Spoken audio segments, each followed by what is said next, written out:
지금 라이브로도 계속 예배가 되고 있는 거죠? 네.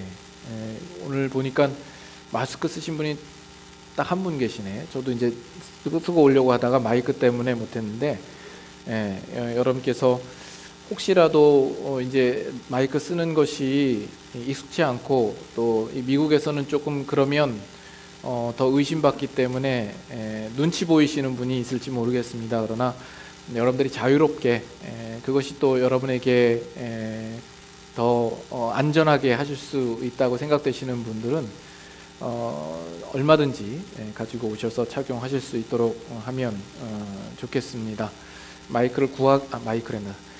마스크를 구하기가 어렵지, 여러분께서 만약에 여분이 있으시다 하면 여러분께서 충분히 활용을 하실 수 있으시겠습니다. 이 라이브로 예배를 드리게 되는데, 우리 라이브로 참여하는 우리 성도님들도 인사를 드립니다. 반갑습니다. 예, 할렐루야.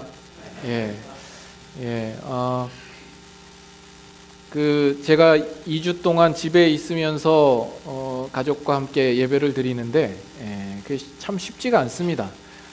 이렇게 나와서 우리가 예배 드리는 것만큼 우리가 하나님을 향하여서 집중하고 마음을 다하여서 우리의 태도와 자세를 바르게 하고 예배를 드린다는 것이 참 쉽지 않습니다. 비록 라이브로 집에서 불가피하게 예배를 드리시는 분들이 있으시지만, 이 시간만큼은 우리가 살아계신 하나님께 예배를 드리는 시간이니만큼 여러분의 마음을 다잡으시고 주님께 집중하여 드리시는 이 예배 시간이 될 수 있기를 바랍니다. 그 예배 라이브로 드리시는 분들은 그 밑에다가 아무개 집사 예배 참여합니다 이렇게 적어주시면 제가 나중에 확인을 하겠습니다. 예, 누가 참석했는지 제가 모르니까, 또 참여 안 하시는 분들은 또 제가 신경 써서 또 한번 연락도 드리고 그래야 되니까, 여러분이 가능하시다면 적어주시면 일종의 출석 체크처럼 그렇게 될 것 같네요. 네, 아무쪼록 우리가 이러한 시기를 잘 견디고 또 인내하며 또 극복해 나가야 되겠습니다. 누구는 이런 시기를 통하여서 교회 안에서 신자들이 참 신자와 그렇지 않은 신자와 구분시켜주는 하나의 계기가 될 것이다, 알곡과 가라지를 나누는 어떤 그런 계기가 될 것이다 라고 하는데, 우리 네이퍼빌 제일장로교회에 계신 모든 성도님들은 모두 다 알곡이 되실 수 있기를 바랍니다. 이 일로 인하여서 여러분의 신앙이 흔들리지 않아야 할 것이고, 우리는 이럴수록 온 세계 만물을 주관하시는 하나님께 우리가 신뢰하며 소망하며 기대하며 우리의 믿음을 더욱 굳세게 가져가야 될 줄로 압니다. 우리가 이런 시국에 우리가 함께 한 마음으로 더욱 기도하고 우리 이웃을 위해서, 교회를 위해서, 나라를 위하여서 우리가 합심하여 기도하는 그런 시간들이 됐으면 좋겠습니다. 저는 한 주간의 한국 방문을 마치고 또 2주간의 자가 격리를 끝내고 여러분에게 처음으로 이렇게 인사를 드립니다. 그 덕분에 지난주에 선교사님이 언급하셨던 대로 확진자가 되어 버렸습니다. 살이 확진자가 되어 버렸습니다. 여러분들 다 코로나 바이러스로 다 항상 조심하고 있는 줄 압니다. 코로나 예방 수칙 중에 이런 게 있습니다. 코로나가 오지 않도록 하기 위해서는 물을 마실 때에 항상 천천히 마시라고 이야기를 합니다. 물을 급하게 벌컥벌컥 이렇게 마시게 되면 물이 코로나 온답니다. 그러니까 코로나 오지 않도록 하기 위해서는 물을 천천히 마시라고 이야기가 전해오고 있습니다. 참 지금 이런 상황들이 참 우리에게는 익숙치 않죠. 예상치 못했던 일이요, 우리가 당황할 수밖에 없는데 우리가 잘 지혜롭게 이겨나가야 되겠습니다. 한편으로는 저는 참 억울합니다. 한국에 갔을 때는 한국에 가자마자 바이러스가 확산돼서 아주 그냥 위험한 지경에 있는 것처럼 되어서 정말 가장 위험한 나라에서 그렇게 자신이 위축돼 가지고 자신을 지키다가 비행기 표도 그 수수료를 내면서까지 일정을 바꿔서 일찍 미국에 왔습니다. 왔더니 자가격리를 해야 된다 그래서 2주간 자가격리를 하고 이제 빛을 보고 나왔는데 이제는 미국이 더 어려운 상황이 되어버렸습니다. 그래서 왜 제가 가는 곳마다 이런지 제가 가장 억울한 형편에 놓여 있는 것 같습니다. 아무쪼록 여러분들 다 건강했으면 좋겠고 스스로 조심하실 수 있으면 좋겠고 특별히 어르신들 조심하시면 좋겠습니다. 그리고 주변에 또 이렇게 어떤 의심 증상이 있더라도 우리가 그런 분들을 이렇게 죄인 취급하지 말고 그분들을 위해서 기도하고 또 격려해주고 이렇게 하시면 좋겠습니다. 이제 우리가 말씀을 좀 나눠야 되겠습니다. 우리가 로마서 7장을 우리가 나누는 중에 있는데 우리가 지난 시간에 이 로마서 7장에 대한 이야기를 나누었습니다. 여러분 기억나십니까? 로마서 7장의 전체적인 구조와 흐름에 대하여서 이야기를 나누었습니다만 여러분 지금 표정을 보니까 하나도 기억이 안 나는 것 같습니다. 그럴 만도 하죠. 벌써 한 달 전입니다. 한 달 전에 나눴던 내용이니까 아마 기억이 나지 않을 겁니다. 그래서 간단하게나마 요약하고 정리하고 우리가 넘어가야 될 것 같습니다. 이 로마서 7장은 율법의 문제에 대하여서 계속 다루어지고 있습니다. 우리 생각에 이 로마서 7장이 들어오기 전에 그 전에도 이 로마서에는 사도 바울이 수없이 율법에 관한 문제를 다루었습니다. 그런데 굳이 이 7장에 와서 또 새롭게 율법에 관한 문제를 들먹일 이유가 무엇이냐 이렇게 물을 수가 있겠죠. 그러나 거기에는 분명한 차이가 있습니다. 그 전에는 이 7장 전에는 우리의 구원의 칭의적인 측면에서 이 율법이라는 것이 우리에게 어떤 도움을 주며 기여하며 어떤 근거를 마련해 주는가에 대한 물음이었습니다. 그 부분에 대하여서 결론을 맺기는 그 율법이라는 것은 결코 우리에게 도움되지 않으며 율법으로는 우리가 결코 의롭게 될 수 없다라는 결론을 얻었습니다. 하나님께로부터 나타난 한 의가 있었고 그것은 바로 예수 그리스도를 믿음으로 말미암는 의였습니다. 그래서 우리는 다 하나님의 은혜로 주어진 믿음으로 말미암아서만 우리는 의롭게 되는 것입니다. 반면 이제 여기에서부터 지금 이야기하고자 하는 것은 우리가 이제 의롭게 된 자로서 거룩함을 이루어가는 성화의 과정 속에 그렇다면 이 율법이라는 것은 또 어떤 의미가 있는가 하는 겁니다. 그래서 우리가 지난 시간 나누었던 내용은 이 성화에서도 마찬가지로 이 율법이라는 것이 우리의 성화를 이루게 할 수는 없다라는 것입니다. 오직 예수 그리스도와 연합을 통하여서만 그 의가 이루어질 우리가 성화로 거룩함을 이루어갈 수 있다라는 이야기를 했습니다. 오늘 이 시간도 이 부분을 다시 한번 우리가 상기하며 확실하게 한번 다루기를 원합니다. 한 가지 먼저 여러분들이 염두에 두어야 할 것은 이 칭의와 성화라는 것을 칼 자르듯이 우리가 구분할 수 있는 것은 아닙니다. 그것은 바람직하지 못하죠. 이 칭의와 성화라는 것은 결코 구분될 수 있는 것이 아닙니다. 그러나 다만 우리의 이해를 위하여서 신학적으로 이 두 개의 개념을 가지고 설명하고 우리에게 말하고 있다는 것을 여러분들이 아셨으면 좋겠습니다. 먼저 이 율법과 우리와의 관계가 어떠한가 하는 것을 먼저 보기를 원합니다. 7장 1절에 보시면 7장 1절에 보면 하반절에 너희는 그 법이 사람이 살 동안만 그를 주관하는 줄을 알지 못하느냐.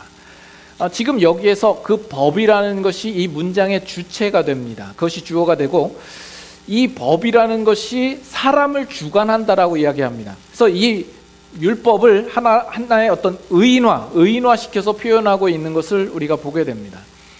그리고 나서 2절, 3절로 넘어가면 그 율법과 우리와의 관계를 부부 관계로 설명을 합니다. 그래서 이 남편이 살아있을 동안에는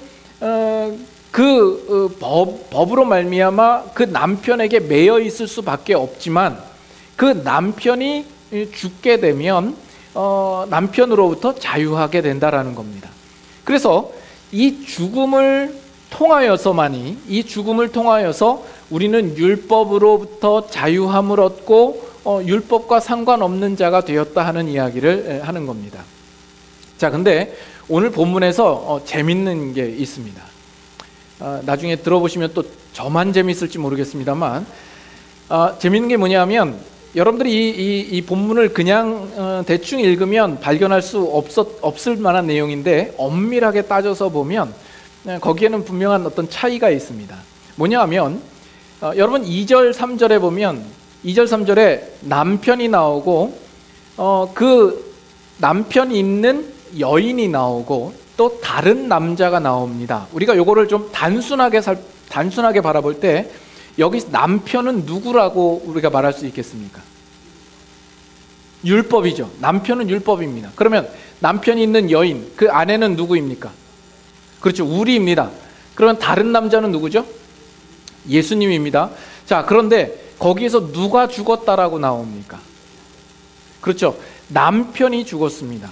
그렇다면 율법이 죽게 되고 남은 우리는 예수 그리스도께 가서 그와 연합되었다, 이렇게 이해되지 않습니까? 그런데 4절로 가보시면 이 4절에는 누가 죽은 걸로 나옵니까? 너희도 그리스도의 몸으로 말미암아 율법에 대하여 죽임을 당하였으니, 누가 죽임을 당한 겁니까? 네, 우리가 죽음을 당하였다라고 해요. 이야기를 하고 있어요. 왜 이런 차이가 있는 걸까요? 여기엔 이런 차이가 있습니다. 일단 2절 3절을 볼 때에는 거기서 사도 바울이 강조하고자 하는 것은 뭐냐면 율법과 우리와의 관계를 무효화시킬 수 있는 유일한 방법은 죽음밖에는 없다라는 것이 그 초점이고 핵심입니다. 이것을 강조하고자 하는 것이요.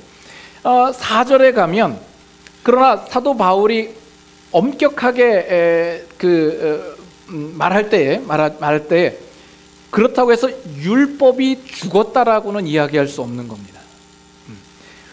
예수 그리스도와 더불어서 우리가 죽는 것이지 율법이 죽는 것은 아니기 때문에 그렇습니다.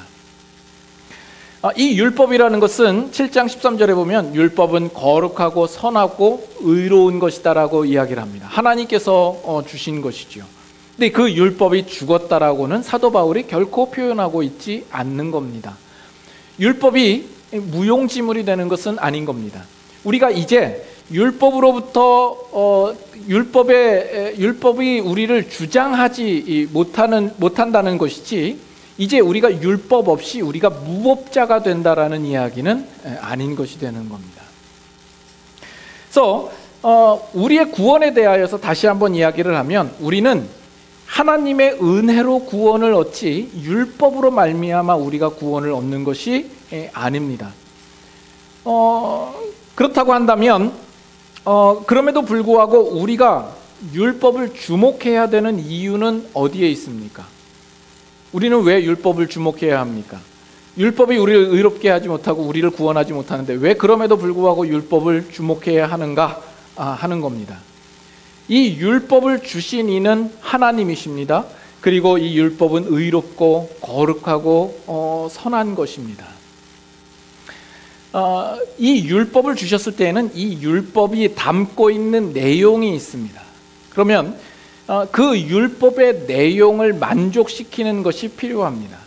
하나님이 우리를 구원하신 것은 우리로 하여금 그 율법의 만족에 들게 하기 위하여서 우리를 구원하신 것입니다. 우리가 구원 얻은 자가 되었다면 우리는 그 율법을 만족시켜야 되는 겁니다. 여러분, 이 부분이 지금으로서는 잘 이해가 안 될 수 있습니다. 한눈에 들어오지 않을 수도 있고. 근데 이 부분을 이제 여러분들에게 이제 차근차근 하나씩 설명을 해드리려고 합니다. 우리가 예수 그리스도를 믿는 것은 결코 율법으로 구원을 얻는 것이 아니거든요. 그러면 율법이 더 이상 필요 없는 것이냐? 예수 그리스도를 믿음에도 불구하고 믿는 자 되었음에도 불구하고 구원을 얻었음에도 불구하고 율법이 우리에게 여전히 필요한가? 그렇다라는 거죠.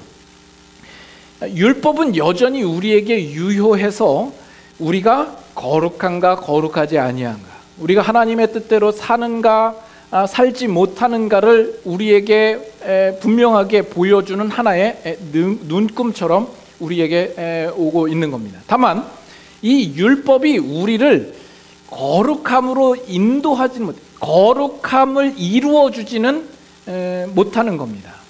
그래서 지금 이 로마서 7장이 이것을 이야기하고 있는 겁니다. 지금 로마서 7장이 우리에게 강조하고자 하는 것은 뭐냐면, 우리의 구원의 첫걸음인 그 칭의에 있어서는 이 율법이라는 것이 결코 어떤 도움도 조건도 우리에게 마련해 주지 못하지만, 뿐만 아니라 마찬가지로 나아가서 우리가 성화를 이루는 일에 있어서도 율법이 결코 우리를 성화를 이루어 주지는 못한다 하는 겁니다. 자, 그렇게 되면 또 어떤 오해가 있냐면, 아니 그렇다면 율법은 더 이상 우리에게 필요 없지 않느냐? 나는 이제 더 이상 율법이 필요 없다. 하나님의 은혜만 있으면 된다. 내가 진심으로 하나님을 섬기고 예배하면 되는 것 아니냐라는 식으로 우리의 신앙이 상당히 주관적으로 흘러갈 수 있습니다. 그러나 그것은 또 아니라는 것이죠. 이 율법이 우리를 거룩하게 만들어주지는 못하지만 우리가 거룩한 길로 갈 수 있도록 끊임없이 우리를 체크해주고 우리를 점검해주는 하나님의 기준으로서의 분명한 눈금을 우리에게 제시해주는 기능을 가지고 있다는 겁니다. 자, 예를 들어서 마치 이 율법은 우리 뱅크 스테인먼트와 같습니다. 통장과 같습니다. 통장을 보면 내가 얼마만큼 돈을 썼는가, 그래서 내 잔고가 얼마만큼 남아있는가를 분명한 숫자로서 우리에게 명시해주고 있는 것이 이 통장인 겁니다. 저희 자녀가 어렸을 때 뭐 정확히 상황이 기억 안 나는데 집사람하고 어떤 경제적인 문제, 가정 이제 재정 문제, 뭘 하려면 돈이 좀 부족하지 않냐 뭐 이런 이야기를 했나 봐요. 제 어린 딸이 묘안을 가지고 그 대화에 끼어듭니다. 그러면서 하는 이야기가, 아니 그러면 은행에 가서 돈 달라고 하면 되지. 늘 은행에 가서 돈을 우리가 찾아오니까 그 아이 눈에는 은행에 가면 누구나 다 돈을 받아서 올 수 있다라고 생각을 하는 것 같아요. 그런 시스템이면 참 좋겠어요, 그죠? 우리가 돈 필요할 때마다 은행 가서 달라 그래서 우리가 뭐 마음대로 쓰고 그러면 좋겠지만 그런 것 아니지 않습니까?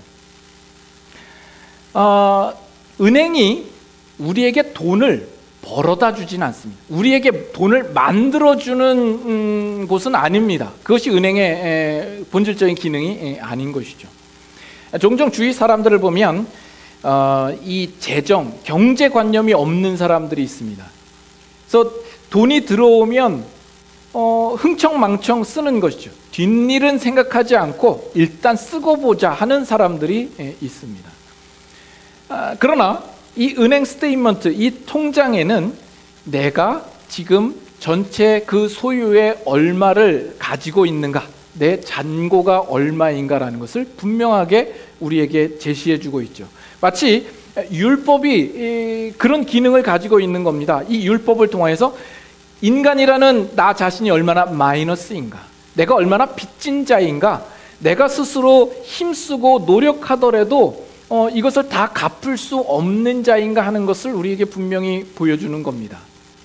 우리가 통장을 그 껍데기를 가죽으로 씌우고 아름답게 한다고 해서 그 통장 안에 마이너스가 플러스로 바뀌지는 않습니다. 이 통장 껍데기를 금박으로 씌우고 소중하게 다룬다고 해서 그 통장 안에 돈이 채워지는 것이 아닙니다. 이와 같이 이 율법이라는 것이 있고, 이 율법이라는 것을 내가 얼마만큼 잘 소중하게 다루고 잘 지켰느냐에 따라서 내가 거룩하게 되는 것은 아닌 겁니다. 율법이라고 하는 것은 내가 거룩한가 거룩하지 않은가, 내가 의로운가 의롭지 못한가라는 것을 우리에게 분명하게 보여주는 눈금인 겁니다. 이것이 율법이 가지는 기능인 겁니다. 그렇다면 이 율법이라는 것은 왜 우리에게 주어진가? 처음에 어떻게 율법이 오게 된 것인가? 갈라디아서 3장 한번 잠깐 볼까요? 갈라디아서 3장 6절 7절.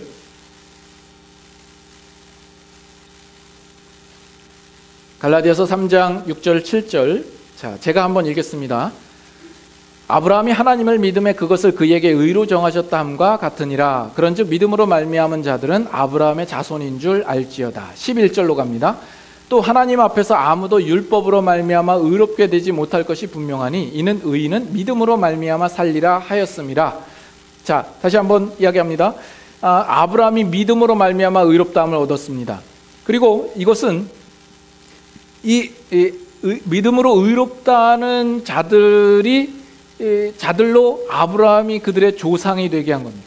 그 믿음으로 의롭게 함을 받는 자들이 다 아브라함의 자손이 되는 것이죠. 그래서 율법으로는 의롭게 되지 못한다 이야기라고, 오직 믿음으로만 의롭게 된다 이야기를 합니다. 그러면 이 율법이라는 것이 왜 오게 되었느냐? 19절 한번 보시죠. 19절에 보면 그런즉 율법은 무엇이냐? 범법함으로 더하여진 것이라 이렇게 나옵니다. 범법함으로 더하여졌다. 이게 무슨 이야기입니까? 인간이 범죄함으로 말미암아 부득불 율법이라는 것이 들어올 수밖에 없었다 하는 내용입니다. 자, 한 가지 예를 들게요. 본래 성경에서는 원칙적으로 이혼을 금하고 있습니다. 그럼에도 불구하고 족장 시대에 많은 사람들이 이혼을 한 것이죠. 그것도 그 남편이 가지고 있는 어떤 이기적인 욕심과 정욕으로 인하여서 매몰차게 아내를 내모는 겁니다. 그리고 그냥 자기가 싫으면 별것도 아닌 이유를 트집 잡아서 그 아내를 내쫓는 겁니다. 그래서 모세가 하나님께로부터 율법을 받아서 그들에게 제시하기를, 앞으로는 이혼을 할 때에는 분명히 너희가 이혼 증서를 써주어야 할 것이다 라고 못을 박은 겁니다. 그것은 인간이 그만큼 완악하고 그들의 범죄함 때문에 그들의 그 완악함을 막기 위하여서 율법이라는 것을 주고 이혼 증서를 쓰라고 이야기를 한 겁니다. 그래서 인간의 범죄함과 그 고집스러움과 완악함 때문에 율법이 들어올 수밖에 없었다라는 겁니다. 그런데 그 다음에 일어난 일이 뭐냐면, 그 율법을 받은 이스라엘 백성들과 유대인들이 어떻게 생각을 했냐면, 그러면 이제는 이혼 증서만 가지고 있으면 우리가 얼마든지 이혼을 할 수 있구나 라고 생각을 하는 겁니다. 인간의 범죄함과 완악함 때문에 율법이 제시되고 이혼 절차를 써야 된다라는 그 까다로운 방법을 그들에게 줌으로써 그것을 삼가하게 하려고 하는 목적으로 주어진 것인데, 인간은 그것을 어떻게 이용하냐 하면 자기를 합리화하고 정당화시키는 수단으로 사용하는 거죠. 이제는 내가 이혼 증서만 가지고 있으면 내가 마음대로 이혼을 해도 되겠구나 라고 생각을 하는 거죠. 그거는 정말 천지차이인 겁니다. 그렇죠? 이걸 보면 율법이라는 것이 결코 사람을 거룩함에 이르도록 하지 못한다라는 것이 너무나도 분명하게 자명하게 드러나는 거죠. 로마서 7장으로 다시 한번 가보셔서 7장 13절 한번 보세요. 로마서 7장 13절에도 그런즉 선한 것이 내게 사망이 되었느냐? 그럴 수 없느니라. 오직 죄가 죄로 드러나기 위하여 선한 그것으로 말미암아 나를 죽게 만들었으니. 다 같이 있습니다. 이는 계명으로 말미암아 죄로 심히 죄 되게 하려 함이니라. 계명으로 말미암아 죄로 심히 죄 되게 하려 함이라. 그래서 이 계명과 율법을 통하여서 우리의 죄의 심각성을 분명히 보고 깨달아 알게 하는 목적으로 우리에게 주어진 겁니다. 그래서 이 율법을 통해서 나의 문제가 뭔가, 내가 어디에 고장이 났는가, 내가 어떻게 하나님의 심판을 받을 만한 존재인가 하는 것을 분명히 밝혀주는 것이죠. 그러나 이 율법이라는 것이 우리의 마음을 고치고 새롭게 하는 대로는 그 역할을 가질 수가 없는 겁니다. 그래서 이 율법은 마치 뭐와 같냐 하면, 여러분 자동차 대시보드에 경고등이 들어오는 것과 같습니다. 엔진 오일에 뭔가 문제가 있으면 엔진 등이 들어오죠. 그리고 여러분 가스가 다 소진됐으면 앵꼬 불이 들어옵니다. 그러나 그 불이 들어온 것 자체가 가스를 채워주거나 그 차를 고치게 해주는 것은 아니지 않습니까? 코로나 바이러스 진단 키트가 있습니다. 그 진단 키트는 뭐예요? 이 사람이 감염되었나 안 되었나, 양성인가 음성인가 하는 것을 감별해 주는 것 아니겠습니까? 그 진단 키트를 갖다 댔다고 해서 바이러스가 다 제거되는 것은 아닌 겁니다. 마치 시험을 치는 것과 같습니다. 시험을 치면 내 수준이 어떤가, 내 실력이 어떤가 하는 것을 냉정하게 평가해주고 우리로 알게 해주는 것이죠. 그러나 그 시험 자체가 우리의 실력을 높여주는 것은 아닙니다. 이것이 바로 율법이 가지고 있는 기능이 되는 겁니다. 자, 그렇다면 이제 우리가 한 가지 더 생각해야 할 것은 이겁니다. 지금까지는 이 율법이라는 것은 하나님을 기준으로 하여서 가진 하나의 눈금이 되어서 우리의 위치와 우리의 수준과 우리의 실력이 어떠한가 하는 것을 보게 해주는 것이라고 이야기를 했습니다. 그렇다면 이제는 그 율법을 만족시켜 가는 대로, 만족시키는 대로 우리가 가야 합니다. 여러분, 이것을 이 표현을 이상하게 생각하지 마십시오. 이것은 너무나 당연한 것입니다. 좀 전에 들었던 그 비유를 그대로 적용을 하면, 여러분 자동차를 끌고 에미션 테스트를 가죠. 그러면 에미션 테스트에서 통과하지 못했습니다. 왜냐하면 여러 가지 자동차 안에 경고등이 들어오고 문제가 있기 때문이죠. 그렇다면 어떻게 해야 되죠?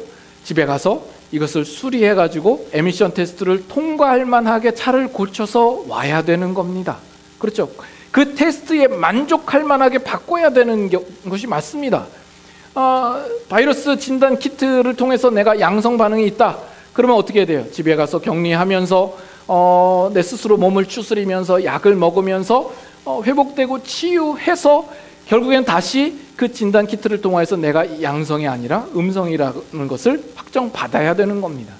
내가 시험을 쳐서 60점 아래로 떨어져서 내가 낙제 점수를 받았다 그러면 내가 더 공부하고 더 실력을 쌓아서 점수를 더 많이 얻어 그 시험에 통과할 수 있도록 가야 되는 겁니다.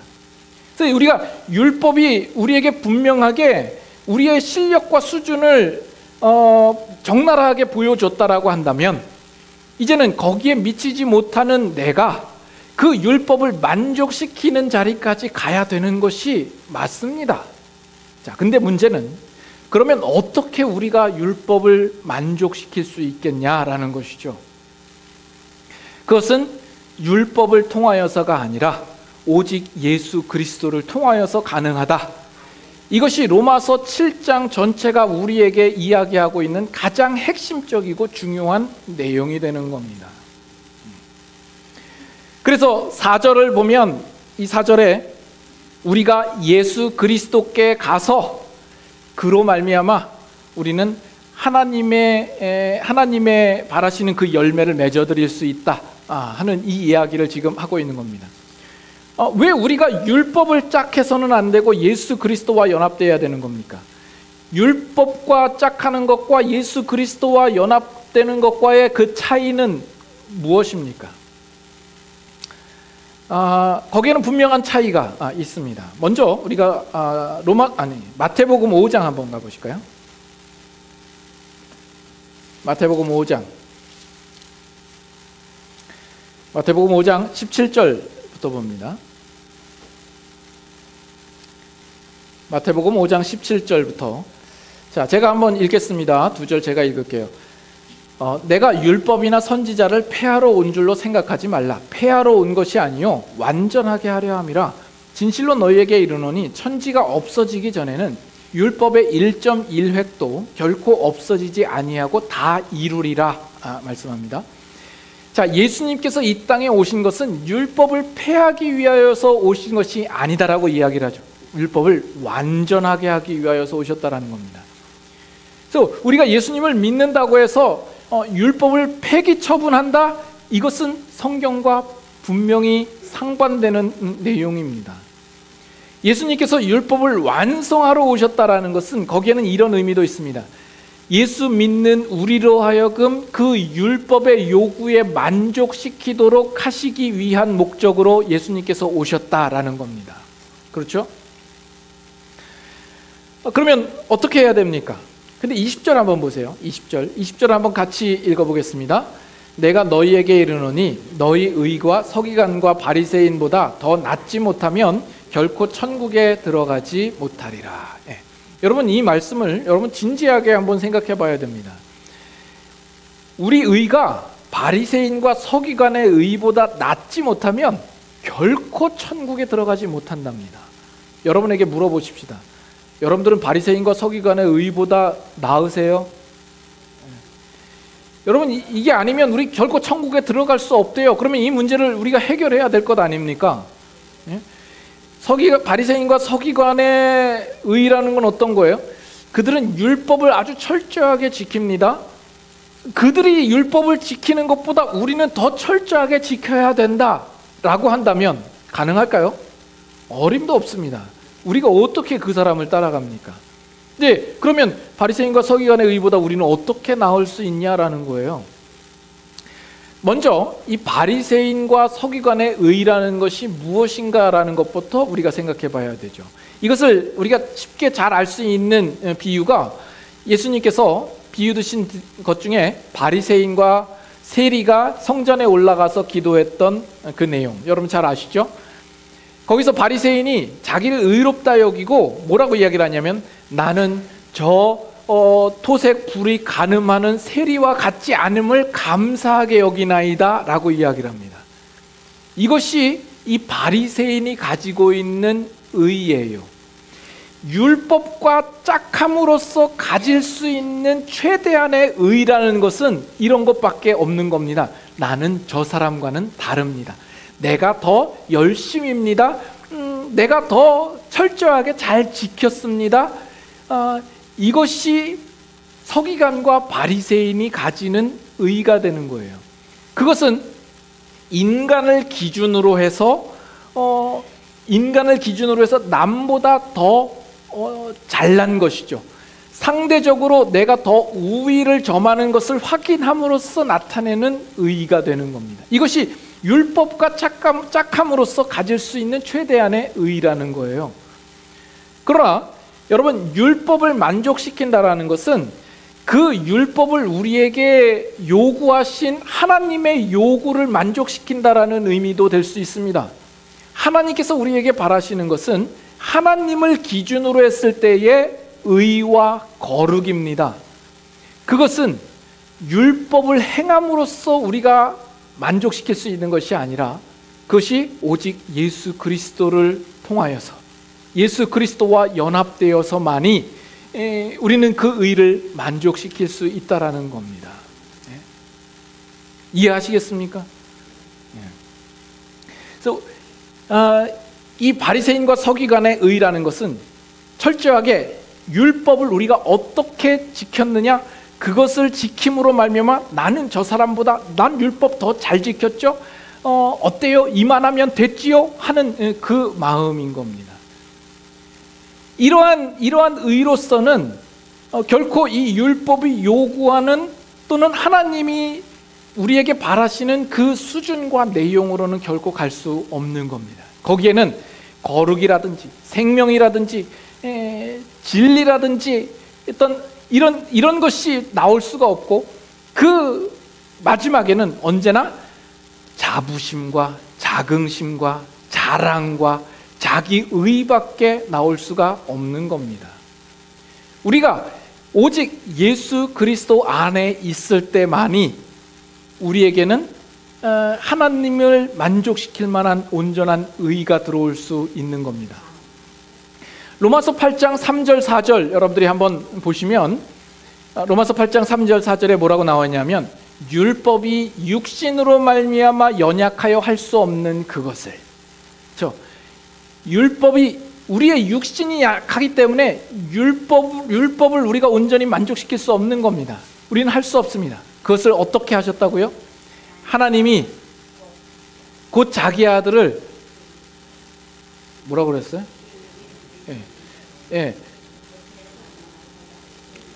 다 외웠는데 갑자기 생각이 안 나네. 죄로 인하여 자기 아들을 죄 있는 육신의 모양으로 보내어 육신의 죄를 정하사 육신을 쫓지 않고 그 영을 쫓는 우리에게 율법의 요구를 이루어지게 하려 하셨느니라. 이루어지게 하셨느니라. 즉 하나님이 보내신 예수 그리스도로 말미암아 우리로 그 율법의 요구를 이루어질 수 있도록 하나님께서 만들어 주신 것이죠. 자, 한마디로 정리를 하면 이렇습니다. 예수 그리스도와 연합되지 않은 자, 불신자, 그리고 하나님을 알지 못하는 자들은 그 율법을 취해서 그들이 가질 수 있는 최대한의 의라고 하는 것은 결국 자기 치장에 불과합니다. 이것은 바리새인과 서기관의 의에 불과한 것이죠. 그래서 세상 사람들이 뭐라고 이야기를 해요? 나는 저 사람들처럼 저렇게 악한 짓을 안 했습니다. 나는 다른 사람에게 피해 주면서 산 적 없습니다. 나는 이렇게 선행도 했고 이러한 착한 일도 했습니다. 이것이 그들이 주장할 수 있는 유일한 의예요. 그러나 그것은 하나님이 바라시는 의에 결코 도달할 수 없는 의라는 거죠. 이것이 불신자들과 우리 신자들 간에 아주 극명한 분명한 차이가 되는 겁니다. 근데 중요한 것은 여기에 있습니다. 문제는 뭐냐면 우리 신자들이 예수 그리스도를 믿음에도 불구하고 그 분명한 차이를 만들어내지 못하고 있다라는 데에 큰 문제가 있습니다. 불신자들과 예수 그리스도와 연합되지 아니하고 율법으로 뭔가 이루려고 하는 사람들과 별반 다를 것이 없는 모습으로 살아가는 우리 신자들의 모습이다라는 겁니다. 즉 우리는 아직까지도 끊임없이 남다름을 증명하려고 하는 그 모습으로만 살아가는 거죠. 그래서 우리가 신앙생활을 한다고 하지만 우리는 다시 율법의 세계로 빠져들어가는 듯한 신앙생활을 하고 있는 거예요. 여러분 다들 안 그런 것 같은 표정들을 하고 계신데 교회 안에서도 우리는 끊임없이 자존심 싸움이죠. 누가 더 크냐 작냐, 누가 더 잘났냐 못났냐, 내가 이 교회를 얼마나 오랫동안 섬겼는데, 내가 얼마만큼 기도를 많이 했는데, 내가 얼마만큼 성경을 많이 읽었고, 내가 이런 봉사를 얼마나 많이 했는데, 우리는 끊임없이 그것으로 자기의 자랑을 삼고 있고요. 그것을 가지고 내 옆에 있는 사람을 깔아뭉개는 수단과 무기로서 삼고 있는 거예요. 그래서 우리는 끊임없이 율법의 자리로 자꾸 가고 있어요. 그것은 예수 그리스도를 제대로 알고 있는 것이 아닌 겁니다. 우리 예수 그리스도를 믿는 신자 되었다라는 의미는 뭐냐 하면 더 이상 우리 안에서 율법을 채워서 남다름을 증명하는 일에 있어서는 우리는 다 죽은 자가 된 겁니다. 그게 신자입니다. 그래서 신자의 가장 큰 차이는 뭐냐? 우리가 오로지 자랑할 것은 예수 그리스도밖에 없는 것을 고백하는 것이 그리스도인인 겁니다. 나 혼자서는 아무것도 할 수 없거든요.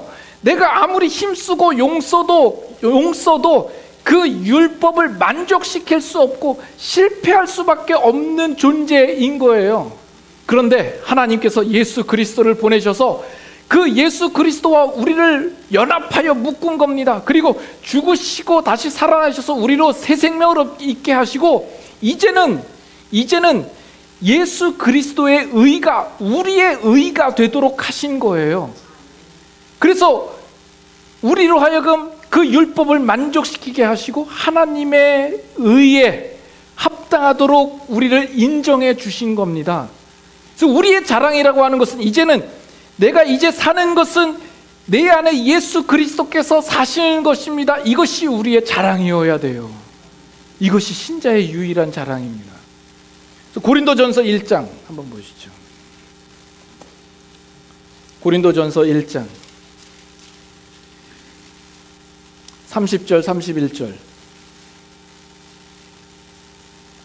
고린도전서 1장 30절 31절. 너희는 하나님으로부터 나서 그리스도 예수 안에 있고 예수는 하나님으로부터 나와서 우리에게 지혜와 의로움과 거룩함과 구원함이 되셨으니, 다 같이 읽습니다. 기록된 바 자랑하는 자는 주 안에서 자랑하라 함과 같게 하려 함이라. 자랑하는 자는 주 안에서만 자랑할 것이 있는 겁니다. 그 외에는 우리가 자랑할 것이 없는 거예요. 정말 그 자랑한다라고 하는 것은 너무나도 유치한 것일 뿐이에요. 그건 자랑할 게 아닙니다. 우리에게 유일한 자랑이 있다면 그 모든 것은 다 그리스도 안에서만 그 자랑이 있다라는 겁니다. 오늘날 신자의 가장 큰 잘못은 내가 예수 그리스도를 믿고 예수 그리스도와 연합된 이 관계와 이 자리에 와 있는 것에 대하여 우리가 기쁨이 없고 자랑이 없고 그 가치를 모르고 그 영광을 모르고 살아가는 겁니다. 그리고선 기껏해야 내 자녀가 좋은 대학에 들어간 것이 자랑이고, 내가 좋은 직장에 들어가서 진급한 것이 자랑이고, 내 사업이 잘 된 게 자랑이고, 내 병이 고쳐져서 건강을 입은 것이 자랑인, 그것이 우리의 신자의 유일한 자랑이라고 생각을 하는 겁니다. 얼마나 부끄러운 것이며 얼마나 치사한 겁니까? 예수 그리스도와 연합된 이 한 가지가 다른 것과 비교할 수 없는 우리에게 가장 큰 자랑이요, 소망이요, 기쁨이 되는 겁니다. 그래서 우리의 유일한 자랑은 예수 그리스도라고 말할 수 있어야 합니다. 이번에 이 코로나 바이러스 사태로 인하여서 신천지가 수면 위로 떠올랐죠. 그동안은 비밀리에 암암리에 활동하던 그들이 이 바이러스 문제로 인하여서 그들이 온 세상에 드러났습니다. 이것도 하나의 하나님의 섭리가 아닐까라는 생각이 듭니다. 근데 이 신천지 보면서 참 놀랍지 않습니까? 충격을 얻습니다. 그전에는 신천지가 아무리 교회 안에 들어와서 자기네 것으로 이렇게 끌어들이고 이렇게 한다고 해도 그렇게 해서 얼마나 교세가 확장하겠나, 그리고 저런 허접한 논리를 누가 믿을까 라는 생각을 우리가 하지 않았겠습니까? 웬걸 지난해 이 신천지 교인이 총 30만이 되었다라고 자축 행사를 하지 않습니까? 그 30만도 정식으로 신천지 교인으로 등록된 자요, 그 외에 수많은 사람들이 또 보이지 않는 가운데 있는 것을 우리가 또 보게 됩니다. 그리고 뉴스에 비춰지는 대구에 있는 신천지 교회를 보고 깜짝 놀랍니다. 아니, 저렇게 큰 신천지 교회가 있었나, 이제는 드러내놓고 저렇게 활동하는구나, 이걸 보면서 정말 충격에 빠질 수밖에 없었습니다. 그걸 보며 참 부끄럽기도 하고 참 반성도 많이 됩니다.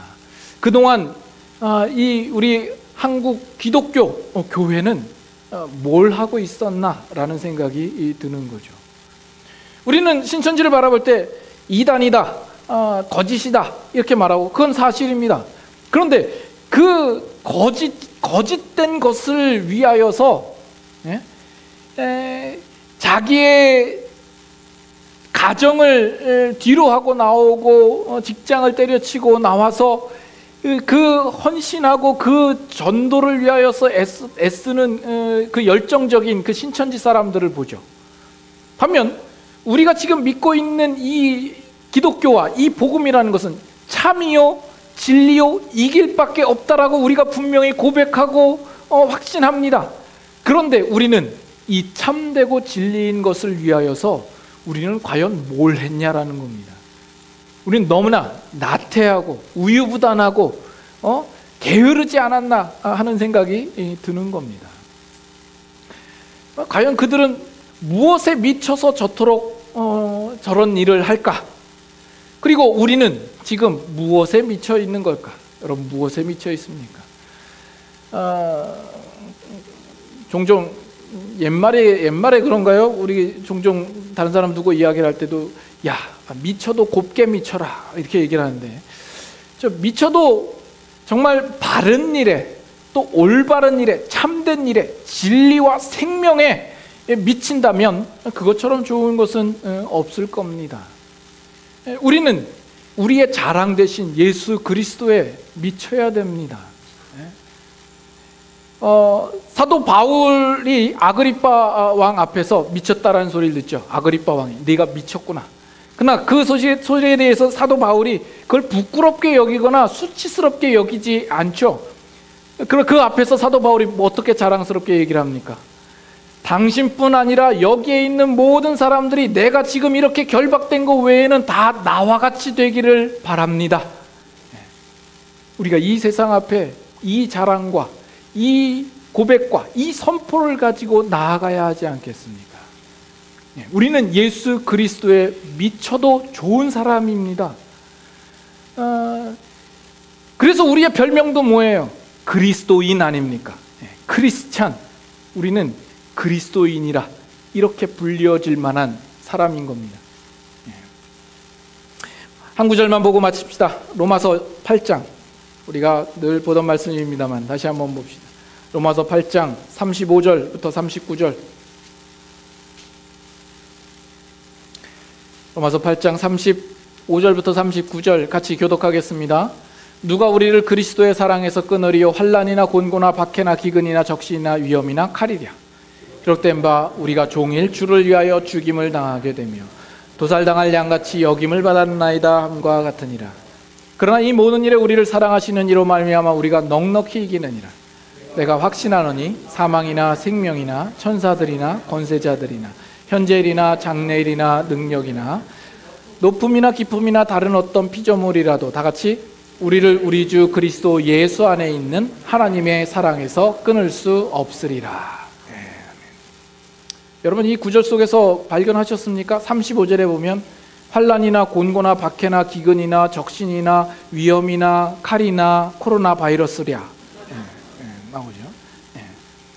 우리를 그리스도의 사랑에서 끊을 수 없다라고 이야기를 합니다.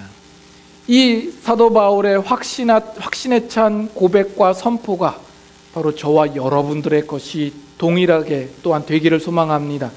우리가 그리스도 안에 있으면 우리는 결코 하나님에게서 끊어질 수가 없습니다. 우리가 하나님 손에 붙들린 이상 우리의 운명이 실패하지 않을 것이며 우리는 절망할 필요도 없습니다. 이것이 확인된다면 누가 우리의 감사와 자랑과 영광을 빼앗아 갈 수 있겠습니까? 그런데도 불구하고 왜 우리는 표정이, 인상이 항상 어두울까요? 이 시국과 이 상황 속에서도 지금 분위기가 어두워서 그래요? 우리가 구원을 얻었음에도 불구하고 우리는 왜 울고 있는 겁니까? 우리는 이 세상이 빼앗을 수 없는 우리 신자만의 큰 자랑을 소유하고 있는 자들입니다. 세상이 어떻게 우리를 회방하든지 우리를 흔들든지 우리가 잡고 있는 이 자랑과 감사와 감격과 승리를 놓치지 않는 여러분들 되실 수 있기를 소망합니다. 기도하겠습니다. 사랑의 하나님 아버지, 감사합니다. 우리의 힘으로, 능으로 아무리 애쓰고 힘을 다한다 할지라도 우리가 하나님의